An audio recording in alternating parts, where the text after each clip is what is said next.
الحمد للہ وکفی وسلام علی عبادہ الذین اصطفی اما بعد اعوذ باللہ من الشیطان الرجیم بسم اللہ الرحمن الرحیم ومن اصدق من اللہ قیلا وقال اللہ تعالی فی مقام آخر الا ان وعد اللہ حق سبحان ربک رب العزت عما یصفون وسلام علی المرسلین والحمد للہ رب العالمین اللہم صلی علی سیدنا محمد وعلی آل سیدنا محمد وبارک وسلم۔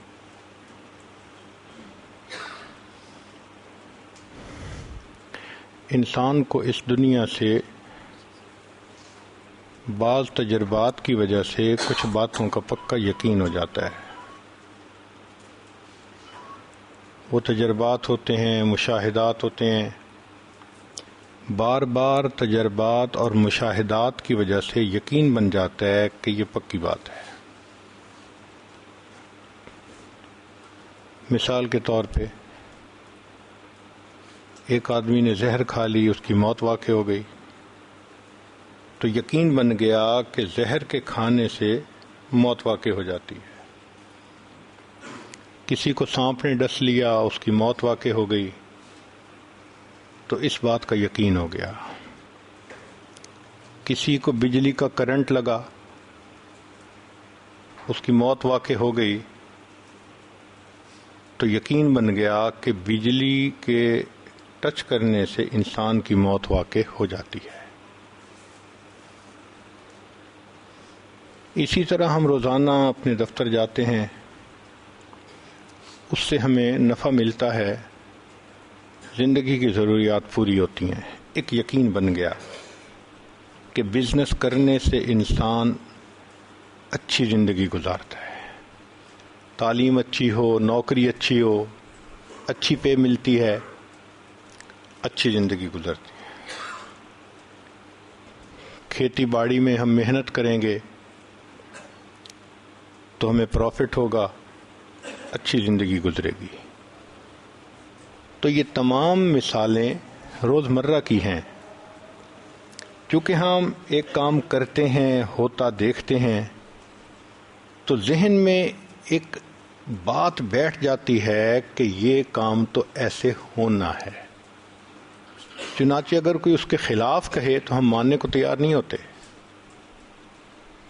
اور اتنا ڈرتے ہیں کہ اگر کوئی کہے کہ یہ 1000 چھوٹے چھوٹے پیس مٹھائی کے ہیں، صرف ایک میں زہر ہے، باقی سب بالکل ٹھیک ہیں، تو آپ کھائیے، تو ہم کبھی بھی ہاتھ آگے نہیں بڑھائیں گے، اتنا یقین ہوتا ہے۔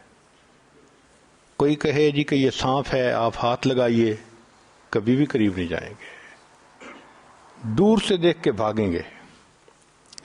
تو جب انسان کو تجربات اور مشاہدات کی وجہ سے یقین ہوتا ہے تو اس کے مطابق انسان اپنا کام کرتا ہے۔ اس کو کہتے ہیں نظر کا راستہ، کہ دیکھ کر پھر بات کو ماننا۔ ایک ہے خبر کا راستہ، کہ کسی کی بات کا یقین کر کے بات کو مان لینا۔ مثال کے طور پہ ہم سب یہ مانتے ہیں کہ یہ ہمارے والد ہیں۔ کس نے کہا؟ والدہ نے کہا۔ تو والدہ کے کہنے پر ہم نے تسلیم کر لیا کہ جی یہ ہمارے والد ہیں۔ کبھی کسی نے گواہ مانگے؟ کبھی کسی نے پوچھا کہ کوئی عینی شاہد؟ ضرورت ہی نہیں، جب والدہ نے کہہ دیا۔ اب ہماری والدہ سچ بھی بولتی ہے، مصلحت کے تحت جھوٹ بھی بول سکتی ہے، بندہ بشر ہے نا۔ لیکن نبی علیہ الصلوۃ والسلام جو کچھ اللہ رب العزت کی طرف سے لے کر آئے، ان پر اعتماد کرتے ہوئے اس شریعت کو مان لینا، اس کو ایمان کہتے ہیں۔ وہ تو صادق الامین تھے۔ تو ایک ہے نظر کا راستہ، ایک ہے خبر کا راستہ، کہ نبی علیہ السلام نے فرما دیا ہم مانتے ہیں جنت ہے جہنم ہے، ہم مانتے ہیں کہ خدا موجود ہے، اس نے اتنی کتابوں کو اتارا، انبیاء کو بھیجا، ہم ہر چیز کو مانتے ہیں۔ تو یہ خبر کا راستہ ہے کہ جس سے ہم بات کو مانتے ہیں۔ چنانچہ جو بندہ شریعت کو تسلیم کرتا ہے، نبی علیہ السلام کی بات کی سچائی اس کے دل میں اتر گئی ہے، اس کو بھی اسی طرح پکا یقین ہوتا ہے کہ حدیث پاک میں یہ آ گیا، اب ایسا ہو کے رہنا ہے۔ مثال کے طور پر جو شخص اپنے مال کی زکوٰۃ ادا کرتا ہے اس کا مال اللہ کی حفاظت میں آ جاتا ہے۔ اب یقین ہونا، دارالعلوم دیوبند کے ایک خازن تھے جن کو اللہ نے بڑا مال دیا تھا، ان کا تقیہ کلام تھا اللہ کے فضل سے۔ ایک رات کو جب وہ تہجد میں اٹھے تو کیا دیکھتے ہیں کہ جس کمرے میں انہوں نے اپنا مال پیسہ رکھا ہوا تھا اس کے تالے کو جو چھوٹا سا لگا ہوا تھا ایک چور توڑنے کی کوشش کر رہا ہے۔ اپنا گھر ہے، اپنا کمرہ ہے، یہ آرام سے اپنے وضو میں لگے رہے، تہجد پڑھنے لگے رہے۔ جب فجر کا وقت ہوا تو مسجد جانا تھا تو اس وقت چور کے پاس گئے، فرمایا بھائی ابھی تک آپ سے یہ تالا نہیں ٹوٹا تو اب کیا ٹوٹے گا؟ تو وہ چور بھاگ گیا کہ مالک جاگ گئے۔ انہوں نے آ کے مسجد کے اندر نماز پڑھی تو محتمم صاحب جو اس وقت تھے انہوں نے نماز پڑھائی تو یہ خزانچی صاحب ٹریئر جو تھے دارالعلوم کے وہ آئے اور کہنے لگے حضرت آج تو اللہ کے فضل سے اللہ کا غضب ہو گیا۔ انہوں نے کہا آپ کیا کہہ رہے ہیں؟ اللہ کے فضل سے اللہ کا غضب ہو گیا۔ اب وہ کہنا چاہتے تھے اللہ کا غضب ہو گیا، مگر تقیہ کلام کی وجہ سے کہہ رہے تھے اللہ کے فضل سے اللہ کا غضب ہو گیا۔ پھر جب پورا واقعہ سنا تو انہوں نے کہا کہ بھئی جب اٹھ گئے تھے تو شروع سے ہی آپ نے چور کو کیوں نہ بھگا دیا؟ وہ کہنے لگے مولانا آپ سے میں نے سنا تھا جو پوری زکوٰۃ دیتا ہے اس کا مال اللہ کی حفاظت میں ہوتا ہے۔ میں چونکہ زکوٰۃ ادا کرتا ہوں مجھے یقین تھا کہ کوئی میرے مال کو چوری نہیں کر سکتا۔ تو حدیث مبارکہ کے اوپر اتنا یقین ہونا کہ یہ 100% پکی بات ہے۔ چنانچہ حدیث پاک سے ثابت ہوتا ہے کہ جو انسان حرام مال کماتا ہے اس کے نتیجے میں اللہ تعالیٰ اس کی اولاد کو نافرمان بنا دیتے ہیں۔ ہم آنکھوں کے سامنے مثالیں دیکھ سکتے ہیں، کتنے لوگ حرام کماتے ہیں اور ان کی اولادیں ان کے سامنے نافرمانی کرتی ہیں، پھر کہتے ہیں جی پتہ نہیں بچے افلاطون بن گئے ہیں، ہماری تو سنتا نہیں مانتا نہیں۔ بھئی تم اللہ کی نہیں سنتے اور مانتے، اولاد تمہاری کیسے سنے اور مانے گی؟ تو یقین ہو جانا۔ چنانچہ حدیث پاک سے ثابت ہوتا ہے کہ جو آدمی سود استعمال کرتا ہے اس کا مال برباد ہو جاتا ہے۔ ہم نے اس زندگی میں اپنی آنکھوں سے 20 بندوں کو بینکرپٹ ہوتے دیکھا۔ سود کا کام شروع کیا، کاروبار ہی ڈوب گیا۔ تو ان باتوں کا اس لیے یقین ہونا کہ اللہ کے حبیب صلی اللہ علیہ وسلم نے فرما دیا ہے، یہ ہے خبر کا راستہ، پکی بات ہوتی ہے۔ میڈیکل کے میدان میں جب کوئی پیشنٹ ہاسپٹل میں لایا جاتا ہے نا اور کہا جاتا ہے جس کو بخار ہے، تو بخار کی کئی ریزنز ہوتی ہیں، وائرس ہو سکتا ہے، بیکٹیریا انفیکشن ہو سکتی ہے، ملیریا ہو سکتا ہے، کئی چیزیں ہو سکتی ہیں۔ یہ جتنی مختلف پاسبلٹیز ہیں ان کو کہتے ہیں ڈفرینشل ریزنز، کہ یہ ممکنہ وجوہات ہو سکتی ہیں۔ پھر اس کا بلڈ ٹیسٹ کروایا جاتا ہے اور بلڈ ٹیسٹ سے فائنل پتہ چلتا ہے کہ نہیں یہ تو ملیریا تھا. اس کو کہتے ہیں ڈیفینیٹ ریزن. ڈیفینیٹ ریزن کے بعد ڈاکٹر کہہ دیتا ہے کہ جی اب یہ اس کا علاج ہے, کریں گے تو یہ ٹھیک ہو جائے گا, اور وہ آدمی ٹھیک ہو جاتا ہے. بالکل اسی طرح ہم نظر سے جو دیکھ رہے ہوتے ہیں وہ ڈفرینشیل ریزنز ہوتی ہیں, لیکن جو نبی علیہ الصلوۃ والسلام نے بتلا دیا وہ ڈیفینیٹ ریزن ہوتی ہے, پکی بات ہوتی ہے. مسلمان ہونے کے ناطے اس کے اوپر ہمارا پکا بھروسہ ہونا چاہیے, یقین ہونا چاہیے. چنانچہ اللہ رب العزت نے قرآن مجید میں 2 انبیاء کے واقعات بیان فرمائے. ان کا مقصد کوئی کہانی سنانا نہیں تھا کہ جیسے ہم بچے کو سلانے کے لیے کوئی فرضی کہانی سنا دیتے ہیں, بلکہ ان کا مقصد سبق دینا تھا. ایک کہانی سنائی سیدنا موسیٰ علیہ السلام کی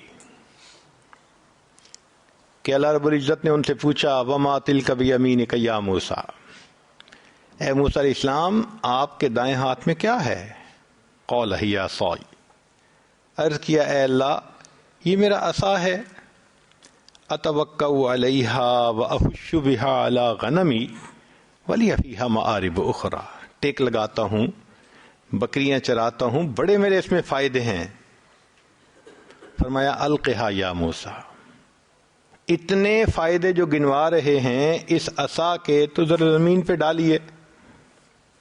جب زمین پہ ڈالا فإذا ہی حیۃ تسعی, دوڑنے والا پائتھن اژدہا بن گیا. جب اژدہا کو دیکھا تو موسیٰ علیہ السلام گھبرائے. فأوجس فی نفسہ خیفۃ موسیٰ, موسیٰ علیہ السلام نے اپنے دل میں ایک خوف فیل کیا اس کا. قلنا, فرمایا ہم نے کہا خذھا ولا تخف, اس کو پکڑ لیجئے ڈریے نہیں. سنعیدھا سیرتھا الاولی, ہم اسے دوبارہ پہلے والی سیرت اچھی عطا کر دیں گے. چنانچہ موسیٰ علیہ السلام نے پکڑا, وہ عصا بن گیا. اب یہ صرف کوئی انوکھا کام دکھانا مقصد نہیں تھا, بلکہ سبق دینا یہ مقصد تھا کہ اے میرے پیارے نبی علیہ السلام, جس کو آپ نفع کی چیز سمجھتے ہیں ہمارے حکم سے زمین پر ڈالتے ہیں وہ نقصان دینے والی چیز بن جاتی ہے, اور جس کو آپ نقصان دینے والی چیز سمجھ کے دوڑنا چاہ رہے ہیں ہمارے حکم سے اس کو ہاتھ لگاتے ہیں وہ پھر نفع والی چیز ہوتی ہے. تو نفع اور نقصان تو ہمارے پاس ہے, ہم جب چاہتے ہیں جس چیز میں چاہیں ہم اس کو ڈال دیتے ہیں. اب موسیٰ علیہ السلام کا ایک یقین بن گیا. جب یقین بنا تو نتیجہ کیا ہوا کہ اللہ رب العزت نے پھر اس کا پریکٹیکل بھی کروایا کہ اب ایک سبق سکھایا ہے تو ذرا بتائیے آپ نے کتنا سیکھا. چنانچہ 3 مواقع ایسے آئے کہ موسیٰ علیہ السلام نے ثابت کر دیا کہ میرے رب نے جو مجھے سبق سکھایا تھا میں نے اس کو 100% پکا یاد کیا ہوا ہے. پہلا موقع, فرعون نے فیصلہ کیا کہ یہ جو 2 آدمی ہیں نا جو کہتے ہیں کہ ہم انبیاء ہیں, یہ تو جادوگر ہیں, یہ ہم سے تخت و تاج لینا چاہتے ہیں, تو کیوں نہ ہم بھی جادوگروں کو بلائیں اور ان کے ساتھ مقابلہ کروائیں. چنانچہ جادوگروں کو بلا لیا گیا. جب جادوگروں نے رسیاں پھینکی, یخیل الیہ من سحرہم انہا تسعی, تو ایسے لگتا تھا کہ وہ رسیاں سانپ بن گئی ہیں. اب ایسی صورتحال میں اگر عقل سے کوئی پوچھے کیا کرنا چاہیے, عقل کہے گی تم اکیلے ہو, سانپوں میں گھرے ہوئے ہو, تمہارے پاس صرف عصا ہے, ڈنڈا ہے, اس کو مضبوطی سے پکڑنا, جو سانپ تمہارے پاس آئے اس کو ڈنڈے سے سر کچل دینا. تمہارے بچنے کا ایک ہی طریقہ ہے. لیکن موسیٰ علیہ السلام کو حکم کیا ہو رہا ہے؟ اللہ فرما رہے ہیں اے میرے پیارے موسیٰ علیہ السلام اس عصا کو زمین پر ڈال دیجئے. عقل چیختی ہے، چلاتی ہے، شور مچاتی ہے کہ امید کی آخری کرن بھی ختم ہو جائے گی، لیکن موسیٰ علیہ السلام نے وہ نہیں کیا جو نظر دیکھ رہی تھی، وہ کیا جو حکم تھا، چونکہ سبق پڑھ چکے تھے۔ جیسے ہی نیچے ڈالا اللہ نے اس کو اژدہا بنا دیا اور اس نے ان تمام سانپوں کو کھا لیا۔ اللہ نے موسیٰ علیہ السلام کو کامیاب فرما دیا۔ دوسری مثال، سیدنا موسیٰ علیہ السلام اپنی قوم کو لے کر دریائے نیل کے کنارے پہنچے اور چاہتے ہیں کہ دریائے نیل کو عبور کر لیں، کراس کریں۔ اتنے میں پیچھے فرعون بھی اپنے لاؤ لشکر کو لے کے آ گیا۔ اب آگے پانی کا دریا، پیچھے انسانوں کا دریا، اور موسیٰ علیہ السلام اور ان کے ساتھی سینڈوچ بنے ہوئے ہیں۔ قال اصحاب موسیٰ انا لمدرکون، کہا موسیٰ علیہ السلام کے صحابہ نے کہ اب تو دھر لیے گئے، اب نہیں بچ پاتے۔ موسیٰ علیہ السلام کی ایک یقین بھری آواز اٹھی، کلا، ہرگز نہیں، ان معی ربی سیہدین، میرا رب میرے ساتھ ہے، وہ ضرور میری رہنمائی فرمائے گا۔ یقین بنا ہوا تھا نا۔ اب ایسی صورتحال میں عقل سے پوچھیں کیا کرنا چاہیے؟ عقل مشورہ دے گی کہ فرعون آ رہا ہے لشکر کے ساتھ، تمہارے پاس صرف ایک عصا ہے، ڈنڈا ہے، مقابلے کے لیے تیار ہو جاؤ، خوب ڈٹ کے مقابلہ کرو۔ شکست و فتح نصیبوں سے ہے ولے اے میر، مقابلہ تو دل ناتواں نے خوب کیا۔ لیکن جب موسیٰ علیہ السلام اللہ کی طرف متوجہ ہوتے ہیں، رب کریم کی طرف سے حکم آتا ہے ان اضرب بعصاک البحر، پانی پہ عصا ماریے۔ عقل چیختی ہے، چلاتی ہے، کہتی ہے کہ پانی پہ عصا مارنے سے کیا بنے گا، مارنا ہے تھوڑا ویٹ کرو، جب فرعون پہنچ جائے تو اس کے سر پہ دے مارنا۔ مگر حضرت موسیٰ علیہ السلام نے وہ کیا جو انہوں نے اوپر سے پیغام پایا۔ نتیجہ یہ ہوا کہ اللہ رب العزت نے 12 راستے بنا دیے اور بنی اسرائیل اس میں سے آرام سے پار ہو گئے، اللہ نے ان کو محفوظ فرما دیا۔ پھر ایک تیسرا موقع آتا ہے، بنی اسرائیل وادی تیہ میں، پینے کو پانی نہیں، جینے کو پانی نہیں، تو قوم آ گئی، حضرت پانی نہیں ہے، کیسے جئیں گے، کہاں سے پانی پئیں گے؟ عقل سے بندہ سوچے کہ کیا کرنا چاہیے۔ عقل کہتی ہے کہ ایک ڈنڈا ہی تو ہاتھ میں ہے، اب یہ کریں کہ آپ آہستہ آہستہ زمین کو کھودیں، گڑھا بن جائے گا تو نیچے سے ہو سکتا ہے پانی نکل آئے، مگر خیال رکھنا کہ تمہارا ڈنڈا ٹوٹ نہ پائے، دوسرا نہیں ہے۔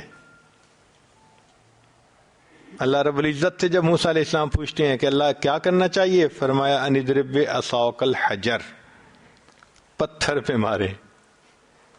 پھر عقل چیختی ہے، شور مچاتی ہے کہ پتھر پر مارنے سے تو لکڑی ٹوٹ جائے گی، امید کی آخری کرن بھی ختم ہو جائے گی۔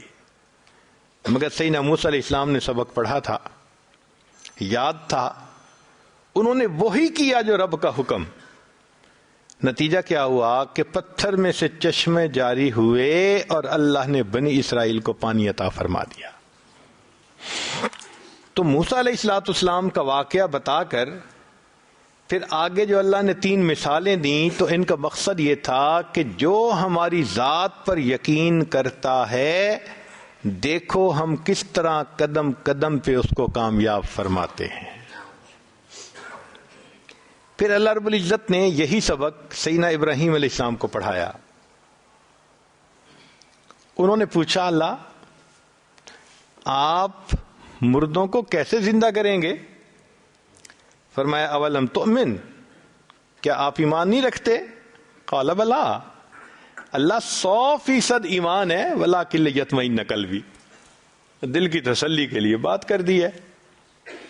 فرمایا اچھا تم اتنے اتنے پرندے لو، اور ان کے گوشت کو قیمہ بنا دو، آپس میں مکس کرو، اور وہ مختلف پہاڑوں کی چوٹیوں پہ رکھ کے آؤ، پھر ان کو اپنی طرف بلاؤ، یاتینک سعیا، دوڑتے ہوئے تمہارے پاس آئیں گے۔ ابراہیم علیہ السلام نے آنکھوں سے دیکھا کہ وہ پرندے زندہ ہوئے اور آئے، ایک یقین بن گیا۔ اللہ رب العزت نے ایک سبق پڑھانا تھا، پھر بعد میں ان کو امتحان میں بھی ڈالنا تھا، پریکٹیکل لینا تھا اس کا۔ اب یقین تو بن گیا، مگر جو ابراہیم علیہ السلام کا امتحان تھا وہ بہت مشکل تھا۔ اللہ تعالیٰ فرماتے ہیں وَإِذِ ابْتَلَىٰ إِبْرَاهِيمَ رَبُّهُ بِكَلِمَاتٍ، اور ابراہیم علیہ السلام کو اس کے رب نے بعض چیزوں میں آزمایا، فَأَتَمَّهُنَّ، وہ 100% اس میں کامیاب ہوئے، 100% نمبر لیے انہوں نے۔ ایک بڑا امتحان یہ تھا، قوم بتوں کو پوجتی تھی، تو وہ موسیٰ حضرت ابراہیم علیہ السلام کو بھی ایک میلے میں لے جانا چاہتی تھی، تو ابراہیم علیہ السلام نے کہہ دیا انی سقیم، میری طبیعت ٹھیک نہیں۔ کئی مرتبہ انسان فزیکلی بیمار ہوتا ہے اور کئی مرتبہ اس کی طبیعت نہیں چاہتی کسی کام کو کرنے کو، تو انہوں نے فرما دیا بھئی میری طبیعت تمہارے ان کاموں سے بیزار ہے، میں ٹھیک فیل نہیں کر رہا۔ قوم چلی گئی۔ جب قوم گئی تو ابراہیم علیہ السلام کو خیال آیا آج وقت ہے، جن معبودوں کی یہ پیروی کرتے تھے وہ اکیلے ہیں، چلیں ان سے بھی دو ہاتھ کر لیتے ہیں۔ ایک کلہاڑا لیا، جتنے بت تھے فجعلہم جزازا الا کبیرا، سب کے ٹکڑے کر دیے، جو بڑا تھا اس کے کندھے پہ کلہاڑا ڈال دیا، آگے۔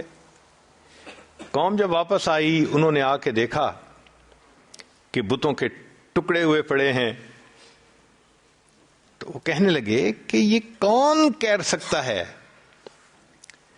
بعض نے کہا کہ انا سمعنا فتى یذکرہم یقال لہ ابراہیم، ایک نوجوان سے ہم نے سنا ہے وہ ہمارے بتوں کے متعلق باتیں کرتا ہے کہ ان سے کچھ نہیں ہوتا، خدا سے ہوتا ہے، لگتا ہے اسی نے کچھ کیا ہوگا۔ ابراہیم علیہ السلام کو بلا لیا گیا، پوچھا گیا کہ بھائی آپ نے کیا؟ ابراہیم علیہ السلام نے کہا بھائی دیکھو، جہاں سے آلہ برآمد ہوتا ہے تو پہلے تو دریافت وہاں سے کرتے ہیں نا، تو کلہاڑے سے ٹکڑے ہوئے، تمہارا کلہاڑا کہاں ہے؟ بڑے بت کے کندھے پہ، کہ پوچھو اس سے۔ وہ کہنے لگے بت تو نہیں بتا سکتا۔ ان کا پھر خدا کس لیے مانتے ہو؟ جو اپنے آپ کو نہیں بچا سکتا، کیا گزری جو یہ نہیں تمہیں بتا سکتا، تم اس کو خدا مانتے ہو۔ اب قوم لاجواب ہو گئی۔ ایک اصول یاد رکھیں کہ جب کوئی بندہ لاجواب ہو جاتا ہے نا، وہ پھر بجنگ آمد، لڑنے پہ تیار ہو جاتا ہے، کیونکہ اس کے پاس دلیل تو ہے نہیں کہ وہ زبان سے بات کرے۔ چنانچہ قوم کو بھی آگے سے جواب تو ملا کوئی نہ، کہنے لگے حرقوہ، اس کو آگ میں جلاؤ، وانصروا آلہتکم، اپنے معبودوں کی مدد کرو۔ اللہ کی شان، وقت کے بادشاہ نے اناؤنسمنٹ کر دی کہ اتنے عرصے کے بعد ہم آگ جلائیں گے اور اس میں اس بندے کو ڈال کے اس کو جلا دیں گے۔ اب چونکہ آگ جلانی تھی، بتوں کا معاملہ تھا، تو اس نے کہا کہ لوگ اس کے لیے لکڑیاں اکٹھی کریں۔ اس زمانے کی عورتیں منتیں مانتی تھیں، بیٹا ہوا تو اتنے من لکڑی ڈالوں گی، صحت ہو گئی بیمار کو اتنے من لکڑیاں ڈالوں گی۔ ایک پہاڑ لکڑیوں کا بن گیا تھا۔ بالآخر اس کو آگ لگائی گئی۔ آگ اتنی تھی کہ کوئی اس کے قریب بھی نہیں جا سکتا تھا۔ ایک جھولا بنایا گیا کہ ابراہیم علیہ السلام کو جھولے میں بٹھا کے دور سے پھینکیں گے۔ اب سیدنا ابراہیم علیہ السلام کو آگ بھڑکتی نظر آ رہی ہے، آگ کے شعلے آسمان سے باتیں کرتے نظر آ رہے ہیں، لیکن قربان جائیں ابراہیم علیہ السلام کے یقین پر، ایمان پر گھبراہٹ نہیں، پریشانی نہیں، ڈپریشن کا نام و نشان نہیں، پرسکون دل ہے. حتیٰ کہ ان کو اس جھولے میں بٹھا دیا گیا اور بٹھا کے ان کو آگ کی طرف پھینک دیا گیا.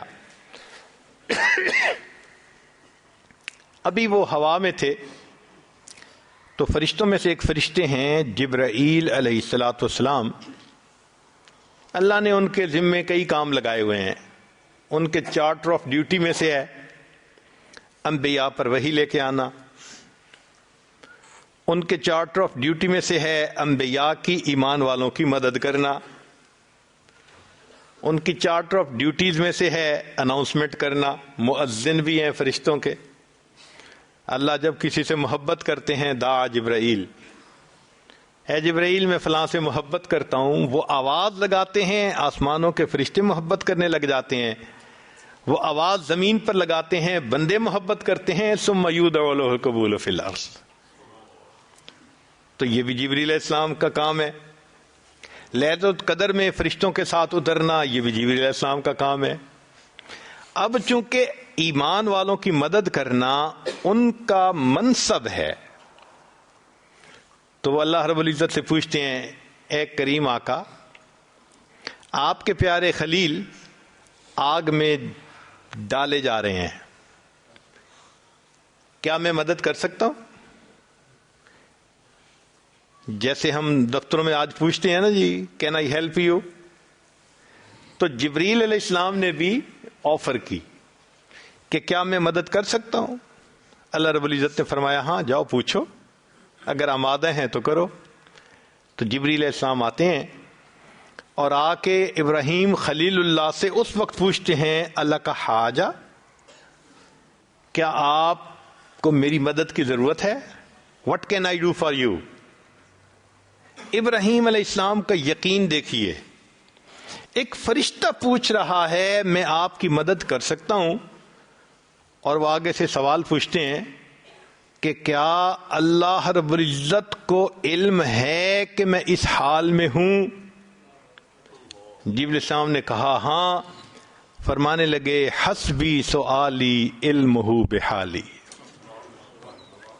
یہ جو ہے نا کہ اللہ کو پتہ ہے میں اس حال میں ہوں، اس علم نے تیرے سامنے مجھے سوال کرنے سے روک لیا ہے.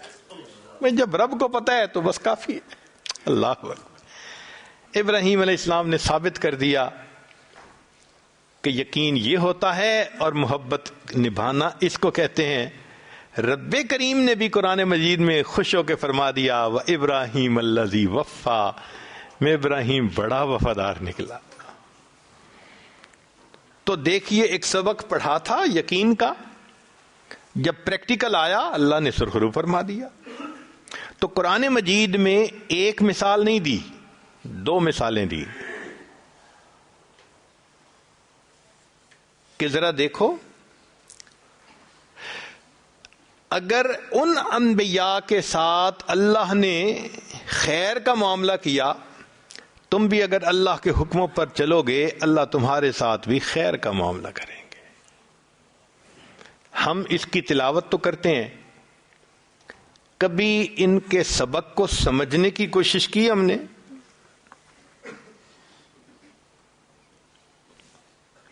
چنانچہ قرآن مجید میں اللہ رب العزت نے عجیب، قرآن مجید کا ذرا ایک نقطہ سنیے کہ جو شخص اللہ پہ یقین کرتا ہے، جو سبب ذلت کا ہوتا ہے اللہ اسی کو عزت کا سبب بناتے ہیں، جو سبب ناکامی کا ہوتا ہے اللہ اسی کو کامیابی کا سبب بناتے ہیں، اسی کو سبب بناتے ہیں. اب اس کی مثالیں قرآن عظیم الشان میں سے دیکھیے کہ حضرت موسیٰ علیہ الصلوۃ والسلام کی والدہ اپنے بیٹے کو دریائے نیل کے اندر ڈال کے آتی ہیں. تو حضرت موسیٰ علیہ السلام کی والدہ کا دل غم زدہ جو ہوا تو سبب کیا بنا؟ پانی بنا. پانی میں بیٹے کو ڈالا تو ظاہرت تو دریا میں ڈالنا سبب بن رہا ہے نا، تو پانی سبب بن رہا ہے غم ملنے کا، مگر انہوں نے بیٹے کو اللہ کے حکم پر ڈال دیا۔ پھر ذرا غور کیجئے کہ بنی اسرائیل کو اللہ نے نجات دی فرعون سے، چاہتے تو جیسے قارون کو زمین میں دفن کیا تھا فرعون کو بھی دفن کر دیتے، چاہتے تو فرعون کو ویسے ہی موت آ جاتی، مگر نہیں، اللہ تعالیٰ نے فرعون کے ساتھ کیا کیا؟ فرعون کو پانی میں ڈبو کے مارا۔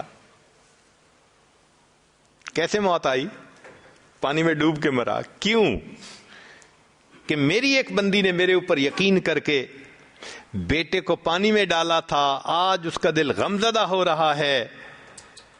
موسیٰ علیہ السلام کی والدہ، ایک وقت آئے گا میں اسی دریا کے پانی کو تیرے لیے خوشی کا سبب بنا دوں گا۔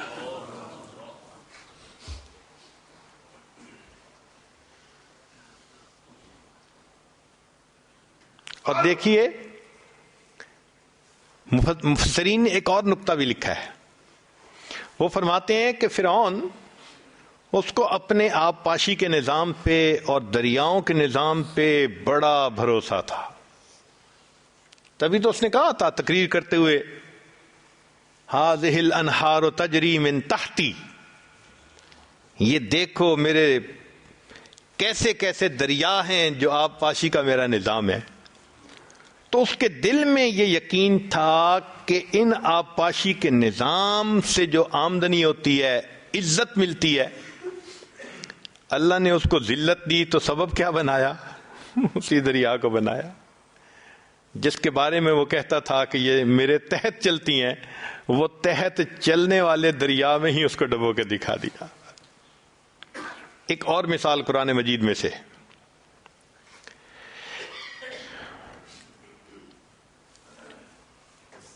جب یوسف علیہ السلام کے بھائیوں نے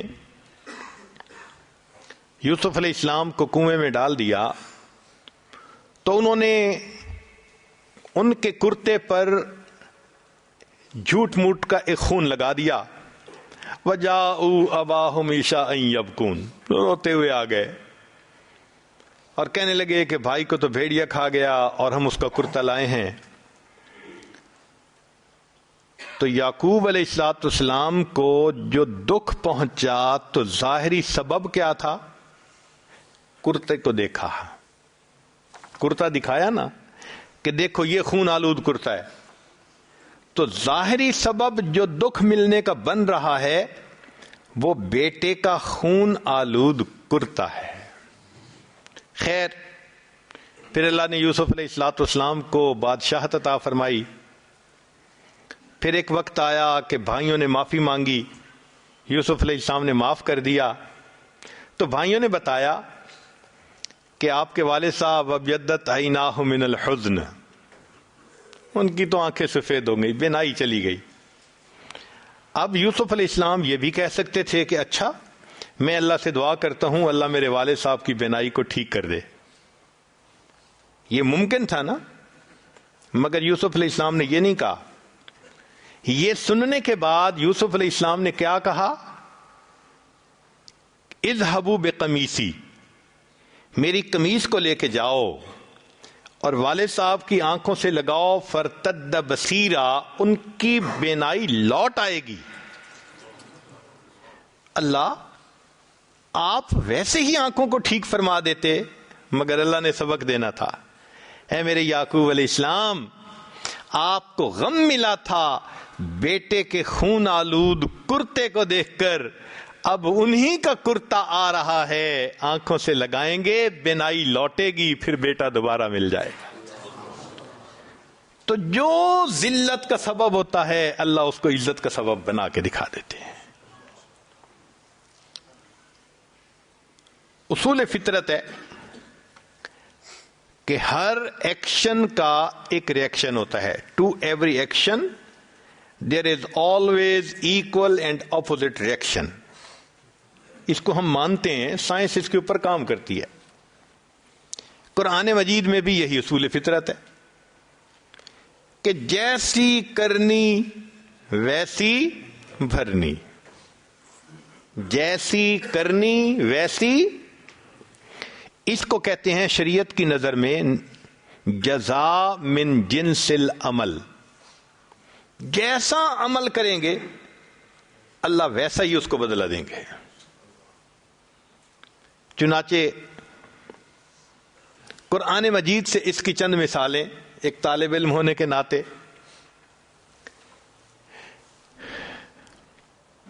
اللہ رب العزت نے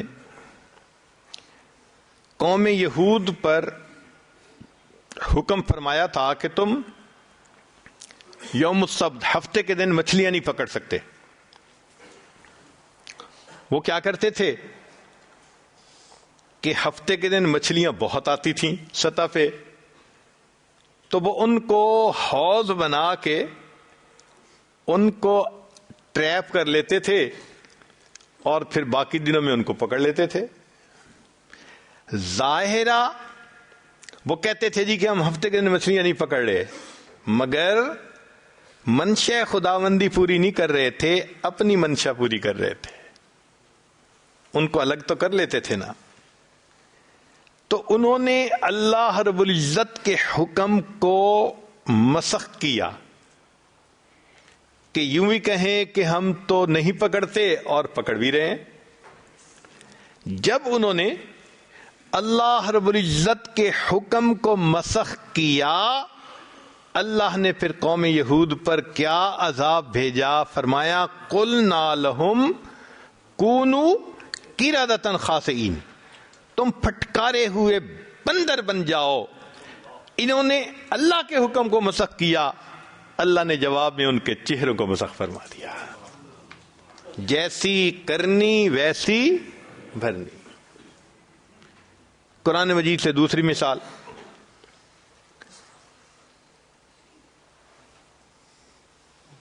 ایمان والے جب جائیں گے تو اللہ نے ان کے لیے جنت میں بہت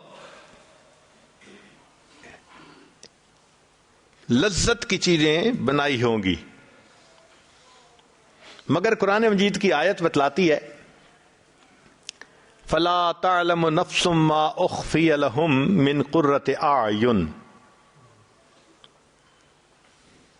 کوئی جی نہیں جانتا کہ ان لوگوں کی آنکھوں کی ٹھنڈک کے لیے اللہ نے کیا تیار کر رکھا ہے. ایک طالب علم سوچتا ہے کہ اللہ جنت میں جب آپ نے اتنی چیزیں بنائیں تو آپ کہتے ان کے دل کے سکون کے لیے کیا بنایا، ان کے مزے کے لیے ہم نے کیا بنایا. مگر رب کریم کا فرمان کیا ہے، ان کی آنکھوں کی ٹھنڈک کے لیے کیا بنایا. تو مفسرین نے نقطہ لکھا کہ اس کلام کو فرمانے کا مقصد یہ تھا کہ یہ تہجد گزار لوگ تھے جن کے بارے میں کہا گیا کہ تتجافی جنوبہم عن المضاجع یدعون ربہم خوفا وطمعا ومما رزقناہم ینفقون. اب یہ جو تہجد میں روز اٹھتے ہیں نا، تو فجر کے وقت ان کی آنکھیں نیند سے بوجھل ہوتی ہیں، آنکھیں نیند کو ترس رہی ہوتی ہیں.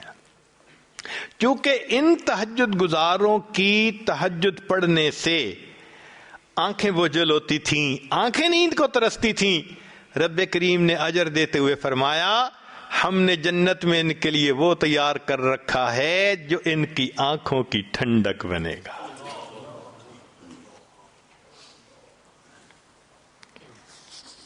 قرآن مجید سے تیسری مثال،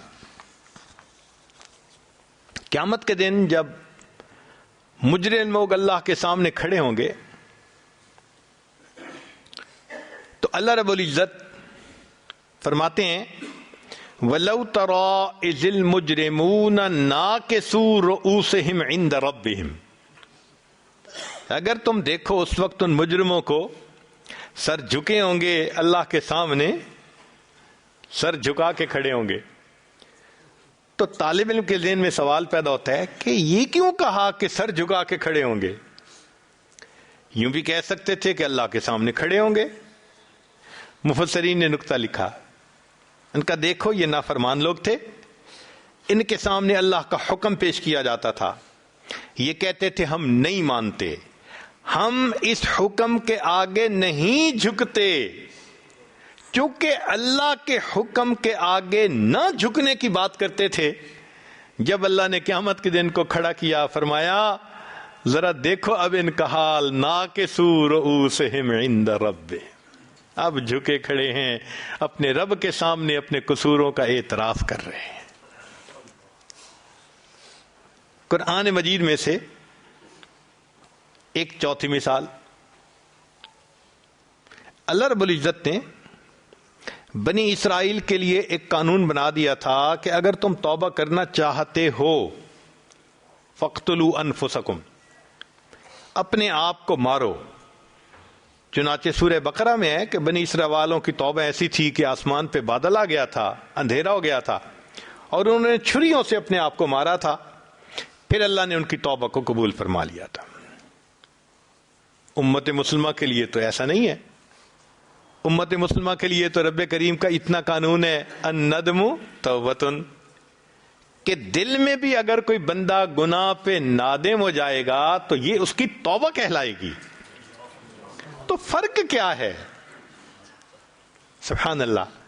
مفسرین نے عجیب نکتہ لکھا. مفسرین نے لکھا کہ بنی اسرائیل کا معاملہ اور تھا. جب سیدنا موسیٰ علیہ السلام نے ان کے سامنے اللہ کی بات رکھی تھی تو بنی اسرائیل کا کہنا تھا، اے موسیٰ علیہ السلام، لن نؤمن لک حتی نر اللہ جہرتن، ہم نہیں آپ پر ایمان لائیں گے جب تک اللہ کو ہم واضح طور پر نہیں دیکھیں گے. انہوں نے ایمان لانے کے لیے اللہ کو واضح دیکھنے کی شرط لگائی تھی. اللہ نے ان کی توبہ قبول کرنے کے لیے بھی واضح شرط لگا دی، تمہاری بات پہ نہیں ہم تسلیم کریں گے، اپنے بدن کو کاٹ کے خون نکال کے دکھاؤ گے تب تمہاری توبہ کو قبول کیا جائے گا. صحابہ کرام کا معاملہ اور تھا. نبی علیہ السلام تشریف لائے، اللہ کے محبوب صلی اللہ علیہ وسلم نے صحابہ کو دین کی طرف دعوت دی، کوئی کویسچن نہیں پوچھا، بات کو تسلیم کر لیا. کیونکہ اعتماد کر کے بات کو تسلیم کر لیا، اللہ نے فرمایا یہ امت میرے محبوب کی بات کو اعتماد کر کے تسلیم کر چکی، جب اس کی توبہ کا وقت آئے گا مجھے کسی پروف کی ضرورت نہیں، یہ فقط دل میں نادم ہو جائیں گے، میں ان کی توبہ کو قبول کر لوں گا.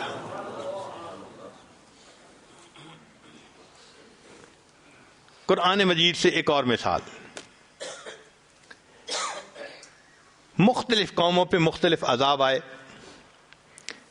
کسی کی شکل بدلی گئی، کسی کو ایک چیخ آئی سب مر گئے، کسی پر بجلی کڑکی، کسی کو زمین میں دھسایا گیا، کسی کو پانی میں ڈبویا گیا. ایک قوم ہے قوم لوط، جس کو کہتے ہیں لوط علیہ السلام کی قوم، ان کے اوپر ذرا انوکھا سا عذاب آیا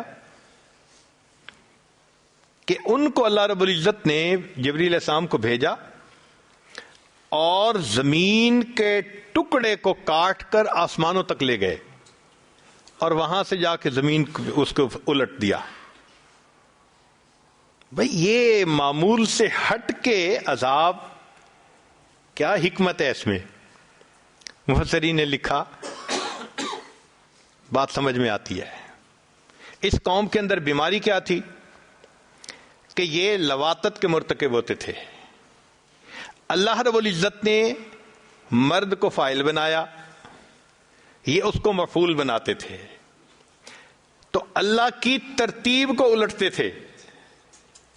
جب انہوں نے اللہ کی ترتیب کو الٹا، اللہ فرماتے ہیں فجعل عالیہا سافلہا، ہم نے بھی ترتیب کو الٹ دیا، جو ان کے اوپر کا حصہ تھا نیچے کر دیا، نیچے کے حصے کو ہم نے اوپر کر دیا. سبحان اللہ، کیا عظیم کلام ہے اللہ رب العزت کا. ایک اور مثال، قوم عاد نے اپنی طاقت کے نشے میں آ کر کہا تھا من اشد منا قوہ، ہماری جیسا کون ہے طاقت والا.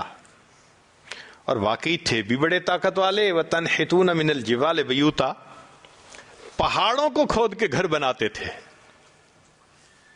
ایسے لہیم و شہیم تھے. تو ان کو بڑا مان تھا اپنی طاقت پہ، اور اللہ تعالیٰ تصدیق بھی کرتے ہیں لم یخلق مثلھا فی البلاد، کہ ایسی قوم طاقت والی شہروں میں نہیں پیدا ہوئی. پھر تو جب بندے کو طاقت کا نشہ ہوتا ہے نا، وہ سمجھتا ہے کہ بس اب کوئی میرا کچھ نہیں بگاڑ سکتا. خیر اللہ نے ان کے اوپر ہوا بھیجی، فارسلنا علیہم ریحا صرصرا، اور وہ ہوا ایسی تھی کہ مومن کو تو محسوس ہوتا تھا بڑی مزے کی ہوا ہے، ذرا گریبان بھی کھول دو کہ اچھی ہوا لگے. اور کافر کے لیے وہ اتنی تیز تھی کہ پٹخ پٹخ کے زمین پہ ان کو مارتی تھی، حتیٰ کہ ان کی لاشیں زمین پر ایسے بکھری پڑے تھی کہ انہم اعجاز نخل خاویہ، جیسے کھجوروں کے تنے زمین پہ پڑے ہوتے ہیں. اب ان کو اس طرح کا عذاب دیا ہوا کا. مفسرین نے لکھا جی ان کو طاقت پہ ناز تھا، یہ سمجھتے تھے ہمارے قدم بہت جمے ہوئے ہیں. اللہ نے فرمایا اچھا میں تمہیں دکھاتا ہوں تمہارے قدم کتنے جمے، ہوا کو بھیجوں گا، قدم اکھڑیں گے، پٹک کے زمین پہ مارے گی اور تمہاری موت واقع ہو جائے گی. جیسا ان کا عمل ویسے ان کو جزا. قرآن مجید سے ایک اور مثال، زلیخا نے بند کمروں میں یوسف علیہ السلام پہ الزام لگایا، چنانچہ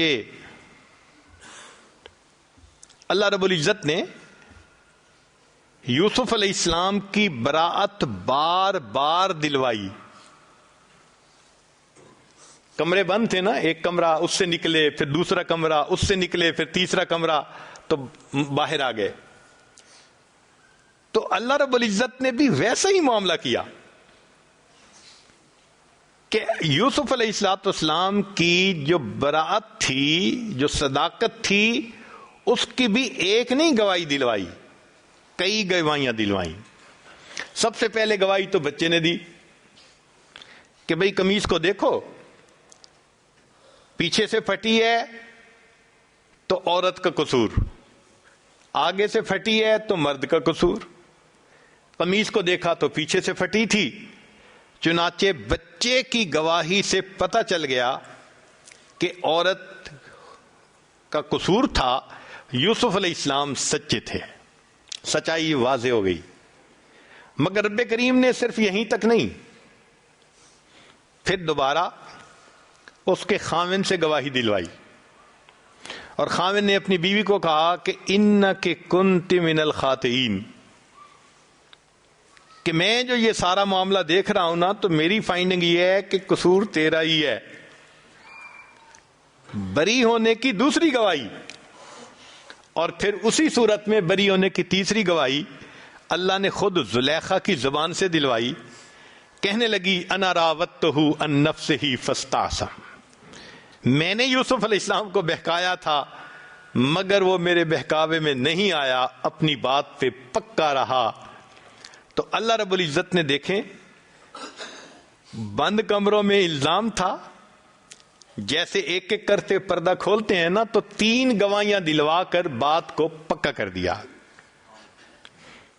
مگر ایک مثال اور بھی ہے، وہ ہے سیدہ مریم کی. بی بی مریم غسل کرنے کے لیے جا رہی ہیں مکاناً شرقی یا مشرق کی جانب،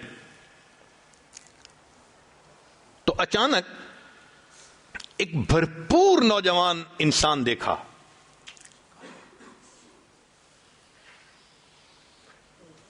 اللہ تعالیٰ فرماتے ہیں کہ ہم نے ان کو بھیجا بشرن سویہ، بھرپور مرد کی شکل میں. اب بی بی مریم کوئی آج کے دور کی بگڑی ہوئی بیگم تو تھی نہیں کہ خلوت میں کسی مرد کو دیکھ کے مسکراہٹ دے. جب بی بی مریم نے دیکھا تو وہ گھبرا گئی، کہنے لگی کہ میں اللہ کی پناہ مانگتی ہوں، انی اعوذ بالرحمن منک ان کنت تقیہ، میں رحمان کی پناہ مانگتی ہوں۔ اب جب جبریل علیہ السلام نے دیکھا کہ یہ تو گھبرا گئی، تو جبریل علیہ السلام نے تسلی دی کہ انما انا رسول ربک، میں رب کا بھیجا ہوا نمائندہ ہوں، لِأَهَبَ لَكِ غُلَامًا زَكِيًّا، کہ آپ کو ایک نیک بیٹا ملے۔ بی بی مریم پہلے سے زیادہ گھبرا گئی۔ پہلے تو مرد کو دیکھا تھا نا، اور اب تو وہ مرد کہہ رہا ہے کہ تمہارا بیٹا ہوگا۔ کنواری لڑکی کو کوئی کہہ دے تو اس کے لیے تو یہ بڑا صدمہ۔ تو بی بی مریم کہنے لگی انا یکون لی غلام، کیسے میرا غلام بیٹا ہو سکتا ہے؟ ولم یمسسنی بشر، نہ مجھے کسی بشر نے چھوا، ولم اکو بغیہ، نہ میں ہوں بدکار۔ تو مفسرین نے لکھا کہ یہ دو باتیں کیوں کہیں؟ بی بی مریم جانتی تھی بیٹے ہونے کے دو طریقے ہوتے ہیں، یا تو نکاح ہوتا ہے یا پھر زنا ہوتا ہے۔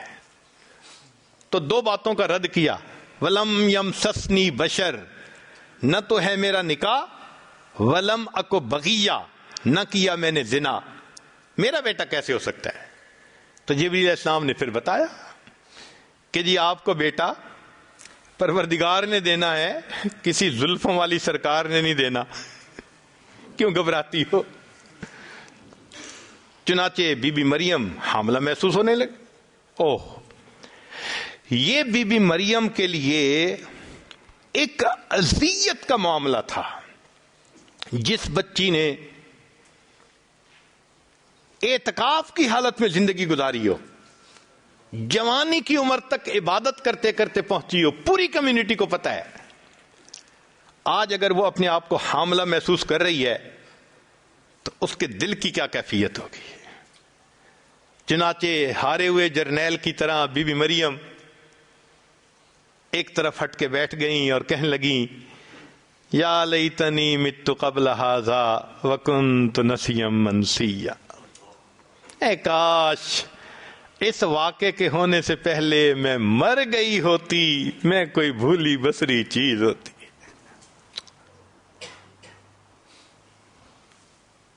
پھر کیا ہوا کہ درد شروع ہو گئی۔ اب اللہ رب العزت نے ان کو ایک کھجور کے درخت کے نیچے پہنچا دیا۔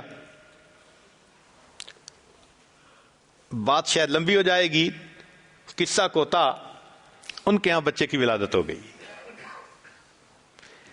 جب بچے کی ولادت ہوئی تو بی بی مریم فاتت بہ قومہا تحملو، بچے کو اٹھا کے لے آئی اپنے گھر، اپنے قوم کے لوگوں کے پاس۔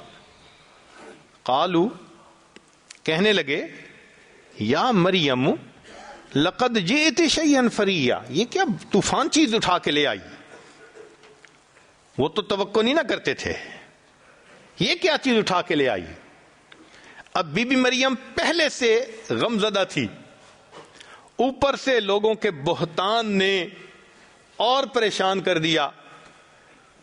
فاشارت الیہ، انہوں نے بچے کی طرف اشارہ کر دیا کہ اسی سے پوچھو کہ یہ کدھر سے آیا، تم میرا سر مت کھاؤ۔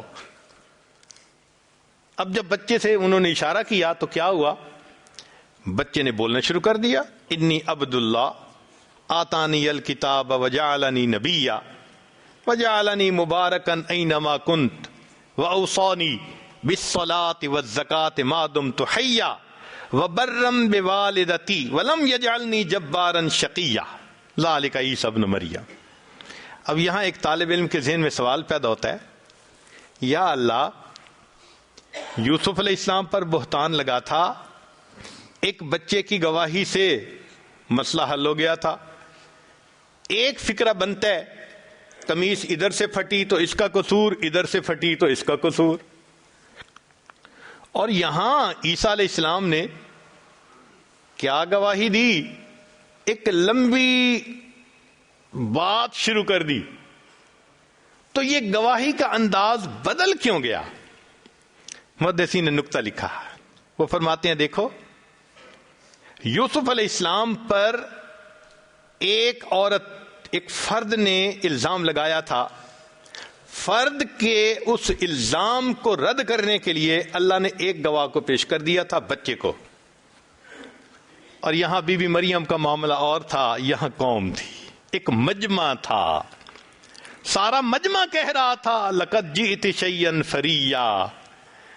مجمع کے لیے پھر صرف ایک فکرہ کافی نہیں تھا، اب مجمع کے لیے تقریر کی ضرورت تھی. چنانچہ عیسیٰ علیہ السلام نے اس مجمع کے سامنے پھر بیان شروع فرما دیا. گواہی کا انداز دیکھو کیسا ہے.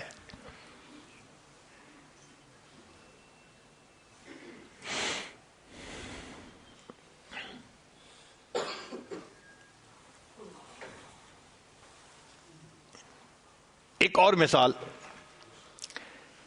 قرآن مجید میں اللہ رب العزت نے جہاں زناکار کا تذکرہ کیا وہاں فرمایا کہ وَيَخْلُدْ فِيهِ مُحَانًا، ہمیشہ ہمیشہ کا عذاب. اب یہ جو ہے نا خالدین فیہا، یہ تو لفظ کفار کے لیے استعمال ہوا ہے کہ ہمیشہ ہمیشہ جہنم میں رہیں گے، اور یہی لفظ زناکار کے لیے استعمال ہوا. تو طالب علم کے ذہن میں ایک سوال پیدا ہوتا ہے کہ آخر کیوں یہ لفظ استعمال کیا کہ اتنا لمبا عذاب ہوگا؟ مفسرین نے جواب لکھا اس لیے کہ جب آپس میں ناجائز تعلق تھے نا، روز یقین دلاتے تھے ہم کبھی ایک دوسرے کو نہیں چھوڑیں گے، ہم ہمیشہ ایک دوسرے سے محبت کرتے رہیں گے.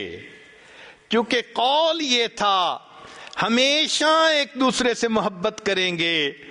اللہ نے فرمایا اچھا پھر میں جہنم میں بھی ہمیشہ ہمیشہ کا عذاب دوں گا، جیسی کرنی ویسی. آخری بات، ایک آخری مثال قرآن مجید سے. سورہ فیل میں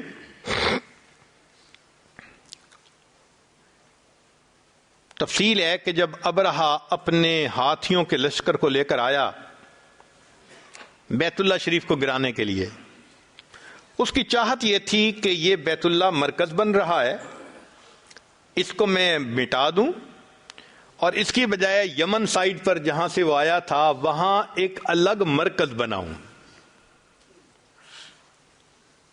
تو وہ بیت اللہ کو گرانے کے لیے ہاتھیوں کا لشکر لے کے آیا. اللہ رب العزت نے چھوٹے چھوٹے پرندوں کو بھیجا جن کو ابابیل کہتے ہیں، اور ان کے ذریعے سے ان کو کھائے ہوئے بھوسے کی طرح بنا دیا. یہ واقعہ سورہ فیل کے اندر ہم پڑھتے ہیں. یہاں طالب علم کے ذہن میں ایک سوال پیدا ہوتا ہے کہ ادھر ہاتھیوں کا لشکر اور ادھر پرندے چھوٹے چھوٹے، معاملہ کیا؟ مفسرین نے اس کا عمومی جواب بھی دیا، تحقیقی جواب بھی دیا. عمومی جواب تو یہ دیا کہ جانوروں میں سے عام طور پر ہاتھی سب سے زیادہ مضبوط جانور سمجھا جاتا ہے. یعنی کئی مرتبہ جنگل میں 2 3 شیر مل کر حملہ کرتے ہیں تو ہاتھی کو نیچے زمین پہ نہیں گرا پاتے، کئی گھنٹوں کی کوشش کے باوجود. یہ اتنا سٹیبل جانور ہوتا ہے. تو ہاتھیوں میں سے، تو جانوروں میں سے یہ سب سے بھاری بھرکم مضبوط جانور تھا جو ابرہا لے کے آیا تھا بیت اللہ کو گرانے کے لیے. اللہ نے فرمایا اچھا پھر جانداروں میں یہ جو پرندہ ہوتا ہے نا، یہ نازک سی جان ہوتی ہے، تم سب سے قوی کو لے کے آئے ہو، میں تمہارے مقابلے میں سب سے کمزور ننھی سی جان چڑیا کو بھیجتا ہوں، اور دیکھو تمہارے ہاتھیوں کی کیا گت بناتا ہوں. سمجھ میں آتا ہے؟ لیکن ایک تحقیقی جواب ہے، وہ اس سے بھی زیادہ اچھا. وہ تحقیقی جواب یہ تھا کہ مفسرین نے لکھا کہ اصل میں ابرہا چلا تھا اس چیز کو مٹانے کے لیے جس کو اللہ نے عزت دی، اور اس کو عزت دلانے کے لیے جس کی کوئی عزت اللہ کے ہاں نہیں تھی، تو وہ ترتیب خداوندی کو الٹنے چلا تھا۔ جس کی حیثیت نہیں اس کو معزز بنا دے، جو عزت والا ہے اس کو نیچے لے آئے۔ تو اللہ کی بنائی ہوئی ترتیب کو بدلنے چلا تھا۔ اللہ تعالیٰ چاہتے تو ہاتھیوں کو زمین میں دھسا دیتے، ہاتھیوں میں کوئی بیماری پیدا کر دیتے، کوئی بھی طریقہ اختیار کر سکتے تھے، مگر نہیں، شریعت کے اندر جزا من جنس العمل۔ اللہ رب العزت نے فرمایا اچھا تم میری بنائی ہوئی ترتیب کو الٹنے کے لیے چلے ہو، اب رہا آج میں بھی اپنی ترتیب کو بدل دیتا ہوں۔ عام ترتیب یہ ہے انسان صیاد ہوتا ہے، پرندے اس کا نشانہ ہوتے ہیں، صید ہوتے ہیں، لیکن آج میں ترتیب بدلوں گا، میرے پرندے صیاد ہوں گے، انسان تو ان کا شکار بنے گا۔ پرندوں نے کیسے ٹھیک ٹھیک نشانے لگائے، ترمیہم بحجارہ۔ تو سمجھ میں بات آتی ہے کہ جیسی کرنی ویسی بھرنی۔ تو بھئی شریعت میں جو احکام ہمیں بتائے گئے ان کے بارے میں ہمیں دل میں پکا یقین رکھ لینا چاہیے۔ چلیں احادیث مبارکہ سے بھی چند مثالیں۔ حدیث پاک میں ہے جس قوم میں زنا کی کثرت ہوگی اس میں بیماریوں کی کثرت۔ اب ذرا غور کیجئے گا، زنا میں جسمانی لذت تھی، جیسی کرنی ویسی، اور بیماری میں جسمانی اذیت ہوتی ہے، تو اصول وہی نظر آیا۔ ناپ تول میں جو قوم کمی کرے گی اللہ ظالم بادشاہ کو مسلط کر دیں گے۔ ناپ تول کی کمی میں اونچ نیچ ہوتی ہے، اور جب بادشاہ ظالم ہوتا ہے تو بھی حقوق کے اندر اونچ نیچ ہوتی ہے۔ جو زکوٰۃ نہیں دے گا اللہ اس کو بارش کو روک دیں گے۔ کیوں؟ زکوٰۃ نہ دی، غربا متاثر ہوئے، اللہ نے بارش کو روک دی، امراء متاثر ہوئے، نہ فصل ہوئی نہ باغ کا پھل ہوا۔ فرمایا وعدہ خلافی کرو گے تو ہم قوموں کو تمہارے اوپر مسلط کر دیں گے۔ کیوں؟ وعدہ خلافی بے وفائی ہوتی ہے۔ فرمایا تم میرے ساتھ بے وفائی کرو گے ہم تمہیں بے یار و مددگار کر دیں گے، دشمن کو تمہارے اوپر مسلط کر دیں گے۔ جو قوم حکم خدا کو توڑے گی ان میں خون ارزاں ہو جائے گا۔ کیوں؟ انہوں نے حکم خدا کو بے قیمت سمجھ کے توڑا، اللہ نے انسانوں کے جانوں کی قیمت ہی ختم کر دی، مولی گاجر کی طرح کترے جاتے ہیں۔ تاریخ سے مثالیں ملتی ہیں۔ حضرت زید لانو نے اپنے والد کو چھوڑا تھا، صحابہ میں سے یہی صحابی تھے جن کو زید بن محمد کہلایا گیا۔ تو دیکھو کیسی جزا ملی، باپ کو چھوڑا، محبوب صلی اللہ علیہ وسلم کو کا نام اللہ نے والد کے نام پہ دیا۔ سلمان فارسی لانو نے وطن کو چھوڑا تھا، خاندان کو چھوڑا تھا، نبی علیہ السلام نے فرمایا السلمان منا اہل البیت، اہل بیت کو چھوڑا تھا، اہل بیت میں شامل ہو گئے۔ عبداللہ ذوالبجادین رضی اللہ عنہ، چچا نے ان کے جسم کو ننگا کر دیا تھا اور گھر سے دھکا دیا تھا۔ جب ان کی وفات ہوئی نبی علیہ السلام نے ان کے کفن کے لیے اپنی چادر عطا فرما دی تھی۔ تیرا بدن میرے دین کے لیے ننگا ہوا، میں اپنے محبوب صلی اللہ علیہ وسلم کی چادر سے تیرے بدن کو ڈھانپ کے دکھاؤں گا۔ تو اللہ کے ہاں ایک قانون ہے، تو ہمیں چاہیے کہ ہم اللہ کے وعدوں پر بھروسہ کریں۔